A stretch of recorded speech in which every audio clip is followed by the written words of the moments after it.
Alors, petite vidéo pour voir comment calculer l'âge de la Terre selon la méthode de Buffon. Donc Buffon, si vous l'avez bien compris, a fait des tests avec des boulets de canon qu'il a mis à chauffer et il a regardé le temps mis par ces boulets pour se refroidir pour atteindre une température qui correspondrait à la température au niveau de la Terre. Donc il a fait ça avec des sphères de diamètre, vous voyez ici croissant, et vous avez le temps de refroidissement en minutes ici mis par ces sphères pour atteindre une température compatible avec la température terrestre. Donc, que faut-il faire? Va falloir tracer un graphique.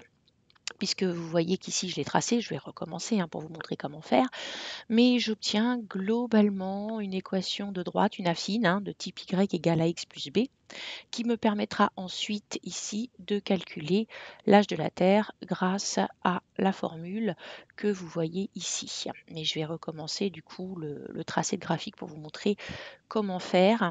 Donc là, c'est une version Excel. Vous avez la version LibreOffice que je ferai juste derrière pour ceux qui ont LibreOffice, qui est la majorité des cas, je pense. Donc déjà, je commence par supprimer mon graphique pour recommencer. Donc la première étape, c'est de remplir le tableau avec les données chiffrées. Ensuite, vous allez sélectionner la totalité de votre tableau. Vous allez insérer un graphique. Alors, vous avez ici les différents types de graphiques. Pour nous, c'est surtout nuage de points XY, mais Excel étant un outil relativement pratique, vous avez des graphiques recommandés. Donc, on regarde déjà les graphiques recommandés. Vous voyez que celui qui nous correspond le plus, ça va être celui-ci. Donc on regarde, on attend de refroidissement expérimental.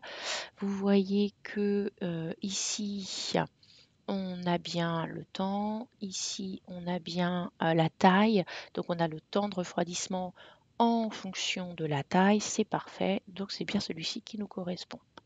Donc on fait OK.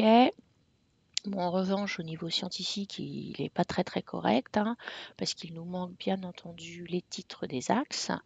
Donc là, on remplit par, on a dit diamètre des sphères en demi-pouces. Et on n'oublie surtout pas les unités. Et ici, nous avons donc le temps de refroidissement en minutes. Ah, super, voilà.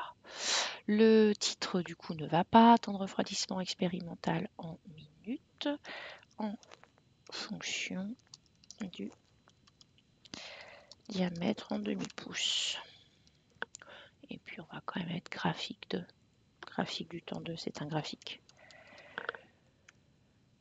Graphique du temps de refroidissement. Voilà, là ça correspond déjà beaucoup plus à ce qu'on attend. Ensuite, je vous ai dit, faut faire apparaître l'équation, parce qu'on a besoin de l'équation de cette affine. Donc là, on se positionne dessus, on fait un clic droit et on fait ajouter une courbe de tendance. Donc voilà, donc vous avez ici les différents types de courbes de tendance qui apparaissent. Donc nous, bien entendu, c'est linéaire et ce qui va nous intéresser, c'est d'afficher l'équation. Voilà. Donc nous avons l'équation de notre courbe. Donc nous allons avoir le y, c'est-à-dire le temps de refroidissement en fonction du x, c'est-à-dire du diamètre. Donc il suffit maintenant de remplacer dans l'équation mon x ici présent par le diamètre de la Terre. Alors attention, on me demande la réponse en milliers d'années. Donc là c'est mon équation, toute bête. 53,624 multiplié par le diamètre que l'on me donne dans l'énoncé en demi-pouce, moins 16,133. Donc là, j'ai juste rempli mon équation pour trouver mon y, c'est-à-dire mon temps écoulé. Sauf que ce temps écoulé, je le veux en milliers d'années. Je l'ai en minutes. Donc je vais déjà diviser par 60, d'accord, pour l'avoir en heures. Puis je vais diviser par 24 pour l'avoir en jours. Et enfin, je vais diviser par 365 pour l'avoir en années. Alors, je ne tiens pas compte des années bissextiles, bien entendu.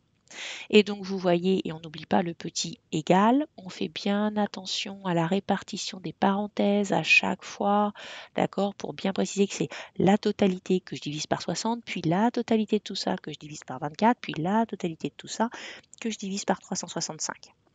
Et donc, je me retrouve donc avec un temps écoulé en année d'environ 96 052. Pour ce qui est du Geniali sur lequel je vous ai envoyé, on ira sur 96 000 au niveau du code réponse du coup. Donc maintenant, j'ai copié-collé le tableau sous LibreOffice. Là, j'avais un petit problème au niveau de la taille de mes cases. Donc, je vous montre comment les mettre en mode texte. Vous cliquez dessus. Vous allez sur Formater des cellules. Alors, c'est un petit peu long, hein. Désolé. Donc, vous allez dans Nombre. Vous précisez que vous avez du texte que vous voulez ensuite aligner à la ligne. Voilà. Ah, j'ai pas vu demi-pouce, pas de pouce. Voilà. Donc maintenant le graphique avec LibreOffice. Donc je sélectionne, je vais dans Insertion diagramme ou bien sinon j'ai l'icône directement diagramme ici, là. D'accord, hein, c'est un diagramme ou insertion diagramme comme vous voulez, hein. Voilà. Donc là, il n'y a pas, comme sous Excel, de diagramme favori. Il va falloir que vous choisissiez votre type de diagramme. Donc nous, c'est XY. Attention, c'est pas ligne, puisque c'est un facteur Y égale F de X. Donc nous, c'est celui-ci obligatoirement. Donc là, on va faire point et ligne. On fait suivant. Donc on lit bien. Donc mes données vont de A1 à K2, A1, K2, super. Mes données sont en colonne, bah pas du tout, hein. Mes données ici demi-sphère, c'est une ligne, temps, c'est une ligne. Donc mes données ne sont pas en colonne, mes données sont en ligne. Vous voyez que déjà ça ressemble à quelque chose qui ressemble beaucoup plus au graphique sous Excel. Ma première ligne est une étiquette, non pas du tout. Ma première ligne, ce sont des chiffres qui vont être intégrés. Ma première colonne est une étiquette, oui tout à fait. Ma première colonne est une légende, hein. Elle n'est pas intégrée dans le graphique. Suivant. Donc temps de refroidissement, mes valeurs de X vont de B1 à K1. Donc B1, K1, tout à fait. Je vérifie, mes valeurs de Y vont de B2 à K2. B2, K2, oui. Et en Y, j'ai bien le temps de refroidissement. Impeccable. Je continue. Le titre, donc graphique du temps de refroidissement en fonction du diamètre de la sphère. Refroidissement en fonction du diamètre de la sphère. Donc on corrige les petites erreurs de frappe. Oui, c'est bon. Donc en X, on a quoi? On a le diamètre de la sphère en demi-pouce. On n'oublie pas les unités. En Y, on a le temps de refroidissement en minutes. Voilà, je vais mettre aussi mon axe. Hop, donc c'est bon. Je récupère mon graphique. Alors, je vais essayer de l'agrandir un peu.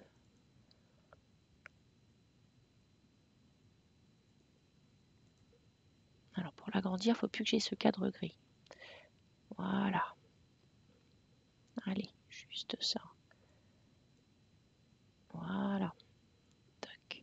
Quand on a le cadre gris, c'est pour travailler. Le cadre vert, c'est pour déplacer, remettre en forme.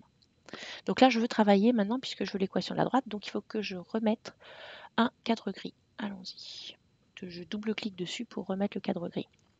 Je vais sur mon graphique, clic droit, hein, comme pour Excel. Et je vais, comme pour Excel, mettre insérer une courbe de tendance. Bah là, vous voyez que je prends linéaire, que je vais lui demander de m'afficher l'équation de cette courbe. OK. Et donc, vous voyez ici que j'ai la même équation. Alors, bon, elle est un petit peu trop précise, cette équation, donc je vais la formater. Alors, c'est un petit peu long, hein, je suis désolée, mais c'est vrai que voilà. Alors, donc nombre, on va dans nombre. Et là, au niveau des nombres, donc on se met en nombre, on va définir le nombre de décimales. C'est pas la peine d'en avoir 150. De décimales, on a on en avait 3, je crois, sur Excel. Donc, on va en mettre 3. Voilà, on en avait 3. D'accord? Donc, voilà l'équation que l'on avait avec le tableur Excel. Donc, maintenant, de la même façon, vous prenez une cellule. Hein. Vous n'oubliez surtout pas de mettre le égal, sinon votre formule ne sera pas bonne. Et vous retapez. Donc, la formule, donc c'était 53,624 fois, alors le x, le diamètre de la Terre, attendez, il faut que j'aille le rechercher puisque je ne l'ai plus. J'ai fermé le tableur, donc 2 secondes. Je vais aller rechercher le chiffre du diamètre de la Terre sur le Geniali. Alors, 941 461 920. Alors, 941 461 920. Donc ça c'est mon x, moins mon 16,133. Donc là, vous voyez que je viens de remplir mon équation. Alors le tout, donc je suis obligée de rajouter des parenthèses. Parce que là, je suis en minutes. Donc le tout va être divisé par 60 pour avoir des heures. Le tout, donc reparenthèse, va être divisé par 24 pour avoir des jours. Et le tout va être à nouveau redivisé. Donc c'est là où c'est galère avec les parenthèses. Hein, par 365 pour avoir des jours. Ah, erreur, j'ai dû me planter. 300, déjà c'est 65 et pas 56. Ah, j'ai oublié le diviser. Vous voyez, il me manque le diviser ici. Hop. Divisé par. Enter. Voilà. Hop. Donc. Oups. On revient. Temps écoulé depuis le refroidissement de la Terre, c'est-à-dire en fait l'âge de la Terre. Alors hop, je reformate, comme ça vous montre à chaque fois. Hop, formater les cellules. Désolé pour le délai. Nombre. Donc ça c'est du texte. Le texte, tu vas me le renvoyer à la ligne. Donc le tableur fait ce que vous lui demandez. Vous voyez, hop, maintenant ça rentre dans les cases. Donc mes 2 cases, je veux qu'elles ressortent. Donc je vais ici dans les bordures et je mets toutes les bordures de mes cases. Voilà. J'espère que ça va vous aider.